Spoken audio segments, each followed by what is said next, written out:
Now to the rare watch dealer who's disappeared without a trace, along with some very valuable timepieces. So it seems that we have yet another watch scammer, TPG type, in our midst, albeit not quite at the same level as our good friend Anthony Ferrer. But Anthony actually is mentioned in this report also. He's currently in police custody in Los Angeles. He was picked up by the FBI many months ago, not long after I confronted him on Tim Wright's live podcast. But instead of being US or UK based, this new chap who goes by the name of Ian Tillman is from down under, Sydney, Australia.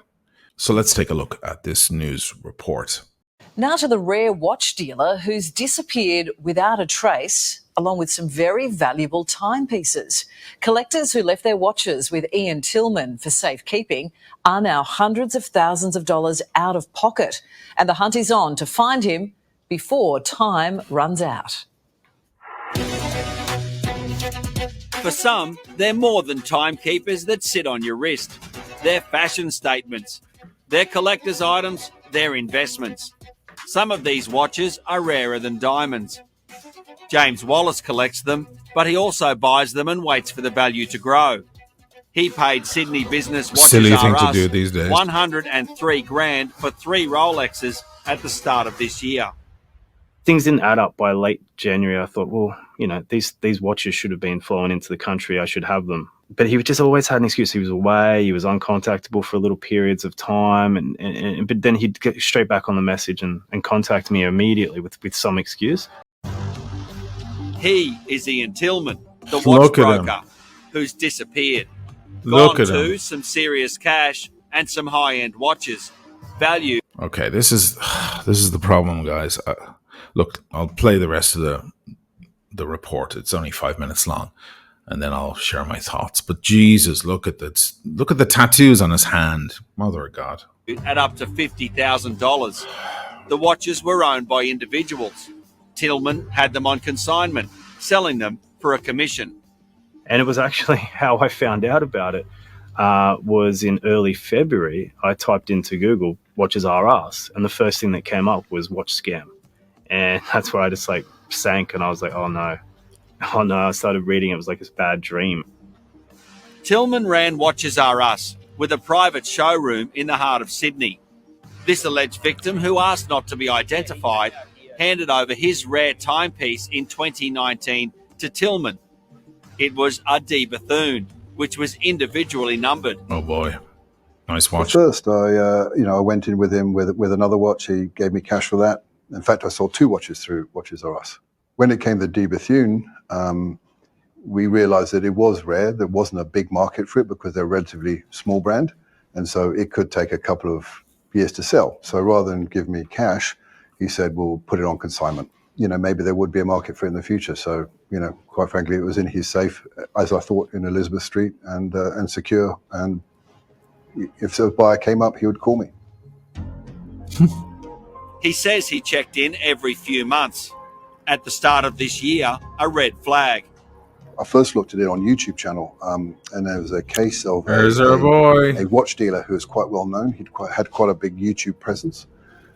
His company was called a Timepiece Gentleman, and how he'd been arrested by the FBI for essentially running a Ponzi scheme and taking watches on consignment, selling them, not passing on the money. And I thought, geez, let me just check again, Watches R Us. And so when I clicked on the website, I saw a sign up saying permanently closed, and obviously my heart sank. Where was his $40,000 watch?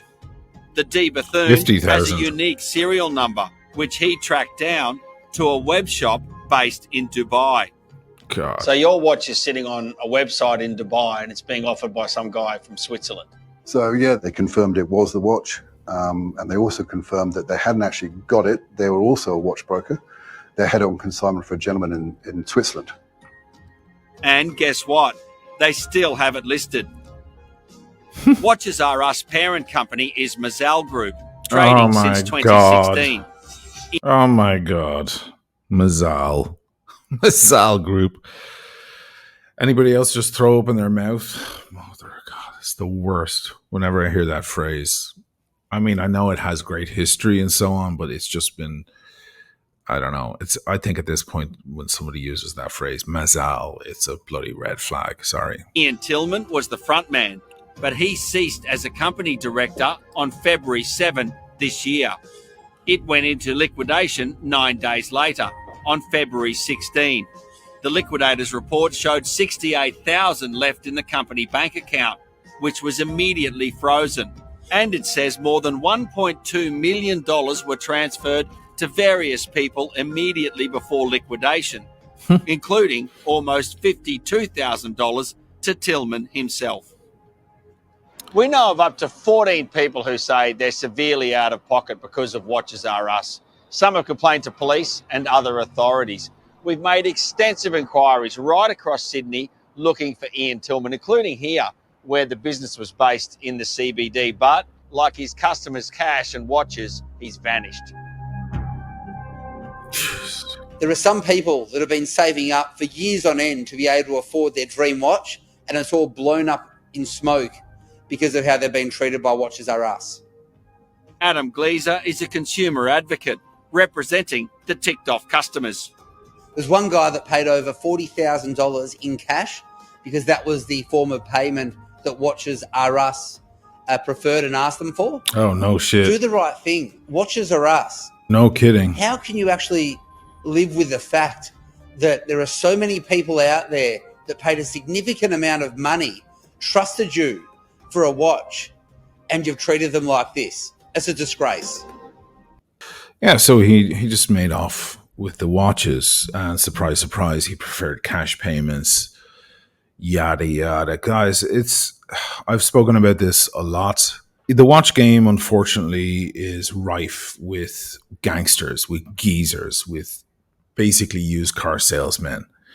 And the reason why, I've discussed it before, it's not like art, it's not like wine, it's not like musical instruments. You need skills, you need knowledge, you need to know your history, you need to maybe speak some extra languages and understand deep history to trade any of these other things I mentioned. Now, scams do happen in the art world and the wine world, but they're so rare in comparison to the watch world. The watch world is just overrun with geezers and scammers and so on. And it's because anybody can pick up a watch and sell it.